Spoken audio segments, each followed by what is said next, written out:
Blessings. Welcome to today's Law Enforcement Daily Devotional. Today we're in Mark chapter 1, Matthew chapter 4, and Luke chapter 4.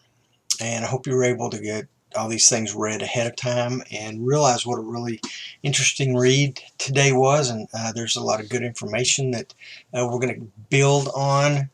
We're going to build on some of the things we learned yesterday. We're going to build on them in the future, and we're going to see this story really develop. In Mark chapter 1, verses 16 through 20, Jesus is standing outside the city of Capernaum, and we've talked about Capernaum, talked about it's going to be really important, and it's already important. I mean, this is where Jesus calls Peter and Andrew brothers, and then he calls James and John brothers. All four of them are fishermen. These two sets of brothers, they seem to work together, be maybe part of the same fishing outfit, if you will.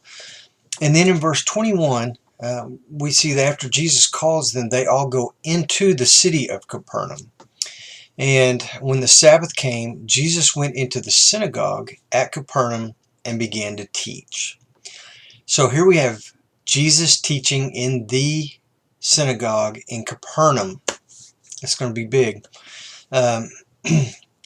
There are several people that we can assume are in the audience, and this is spoiler alert. I don't care whatever you call it. I'm sure most of you have read the Bible at least once through, or if not, you know the story, so it's not really a spoiler alert, but this is what we're going to build on. So in the synagogue in Capernaum, Jairus is the synagogue ruler, and you've heard of Jairus before. And if you haven't, be patient. You will learn who Jairus is. Jairus is the synagogue ruler over the synagogue in Capernaum, so he's in the audience. There's also a person that we assume will be in the audience, and that is the centurion of great faith that we're going to learn about a little bit later. But I'll build the case for him when we get to it in the scripture. But just for now, assume that the centurion of great faith is in this audience watching Jesus teach. Verse 22, Jesus, it says, and I quote, he was teaching them as someone having authority. So the people in the audience see Jesus teach, and it's different. He teaches them not as a scribe or someone who's just reading from the scrolls. Jesus teaches like someone, when it says in authority, someone who actually has a lot of knowledge about this and is authoritative on the scripture. And we know that he is the Word. In the beginning was the Word, and the Word was with God, and the Word was God, and that was Jesus Christ. Verse 23 and 24, the audience sees this demon-possessed man stand up in the service and just make a big scene. Now, if this had happened in any church today, I guarantee everybody would be talking about it. Everybody would know what happened. Well, this demon-possessed man stands up and he calls Jesus the Holy One of God. Everybody there probably heard this and was just, first he's teaching as one with authority. Then this demon-possessed person gets up and claims he's the Holy One of God. And then after all that, Jesus heals him and casts the demon out. He proves that he has the authority over the demons. So there's a lot of authority talk while Jesus is teaching at this synagogue in Capernaum. All these are going to fit together.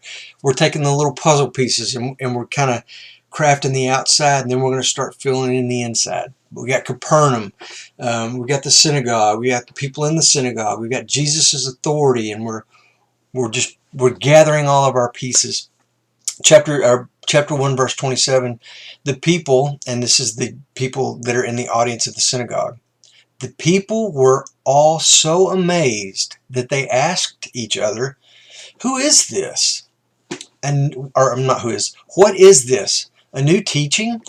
And with authority. He even gives orders to impure spirits, and they obey him. Jesus is recognized by everyone in the audience as a man who has authority, not just when he's reading the scripture, but authority over impure spirits. Verse 29, Peter and Andrew lived in Capernaum. We see in verse 30 that Peter's married because Jesus heals his mother-in-law. And they go to Peter's house sometime after Jesus teaches in the synagogue. And then in verse 33, the whole city gathers at the door of Peter. Now, again, we haven't been introduced to the centurion of great faith, but he was over a legion or a group of soldiers in the city of Capernaum, and his job was to keep the peace. So when the whole city gathers in one place, they would have had to have been there just in case a riot broke out, but they are there to keep the peace. So keep this in mind too. We're still not introduced to the centurion, but you can bet he's there. In verse 38, Jesus says he came to preach. That's why he's here. So they leave Capernaum, go to some other places, and start teaching. So we're going to move past Capernaum for a while. Then in verse 45, Jesus stayed out of the cities, much like John the Baptist did. And Jesus stayed out because there just wasn't enough room. He went out into wide open spaces where lots of people could come hear him speak. And we know this is the case when he feeds 5,000 men, not including women and children. He feeds 4,000 men, not including women and children. So this is what Jesus is doing. He's going out into these wide open spaces so more people can hear his teaching. Matthew and Luke had very similar accounts, so I just stuck with this one out of Mark today. I really liked it. It gives a little bit more detail about Capernaum, and it's going to help. It builds kind of the foundation, if you will, or the outer edge of our puzzle as we start piecing all this stuff together and we see this beautiful story emerge. Tomorrow we're going to be in Matthew chapter 9 verses 1 through 17. Mark chapter 2 verses 1 through 22, and Luke chapter 5 verses 17 through 39. So read ahead, come back here tomorrow, and let's see what we can find. In the meantime, you guys be safe.